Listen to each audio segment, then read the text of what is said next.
As I look back over the last 15 years, it's been the most amazing journey. I remember not knowing what a mobile kitchen was. I remember never working disaster relief.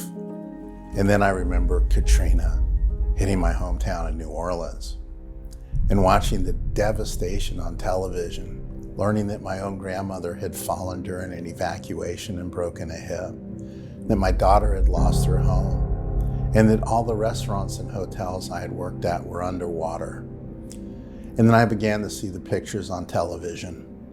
And those folks standing on bridges were people that I recognized, people that I used to work with. And I was compelled, for the first time in my life, to go volunteer and do disaster relief work. I saw how people were fed in a disaster, and I was appalled. There was no sanitation, no food safety, no time and temperature controls. There was no passion. There was no creativity. And I just truly believed there was a better way to feed somebody that had just lost everything. That disruption in my spirit was the genesis of Mercy Chefs. I began to think of ways that food could be done better and that you could do more.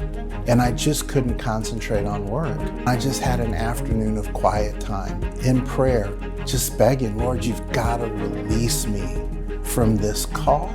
I can't work, I can't think. And it was in that moment of prayer that the Lord spoke out loud to me and gave me my marching orders. He said, feed people, just go feed people. And in that instant, Mercy Chefs was born. I think if I had a mission statement and I wanted it short and concise, I think that would be it. Just feed people. Mercy Chefs is answering the call for hurricanes, tornadoes, for floods, for wildfires, for earthquakes, for civil unrest issues. There's no end to the disasters that are striking this country. Those people in a disaster appreciate a hot meal more than I could ever begin to describe. Over and over, we see the power of a shared meal. We see love in a box, and we're able to bring that to the most damaged and broken communities in the country.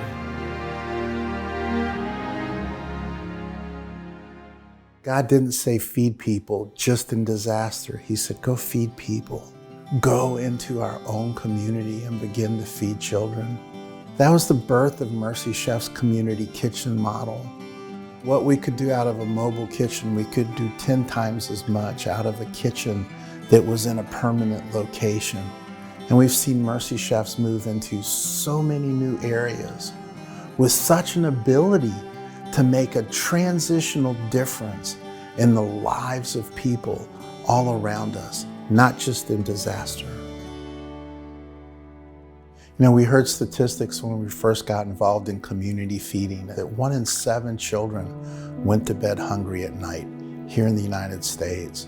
And our friends at Smithfield Foods just shared with us that their new surveys are saying that today, 1 in 4 children in the United States goes to bed hungry. There's no child that has ever done anything that they deserve to be hungry over. And this is a land of such great bounty that we have no excuse as a country, as a people, as a church for not feeding these children. You know, our command is to care for the least of these, and that's the children, and that's the elderly. It's the at-risk people. It's the folks that have no ability to provide for themselves. Those are the folks that Mercy Chefs has an obligation to continue to get to and to get to more. What an incredible history Mercy Chefs has. To see it go from an idea, a call, a passion, to the struggling early days, to finding growth, to finding ever new areas that we're able to contribute. So in terms of where we're focused over the next few years, it's every place that we've been, we're not leaving anything behind, but we want to add this distribution component to what we already do. But the next step for us is that infrastructure to begin moving into the areas of product distribution, to those in greatest need with the least resource. This is an area where we see the greatest opportunity to do the most good for the most people. This is an area where we will be touching lives that no one else is going to go touch. We're going to need new equipment. We're going to need more equipment. We need refrigerated trucks. We need forklifts. We need things that we have never used before. And we need many of them around the country. And it's a place where I need your help.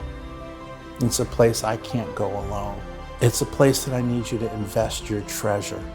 It's a place I know the Lord will bless you for helping, and He will bless us as we go feed body and soul for the least of these among us.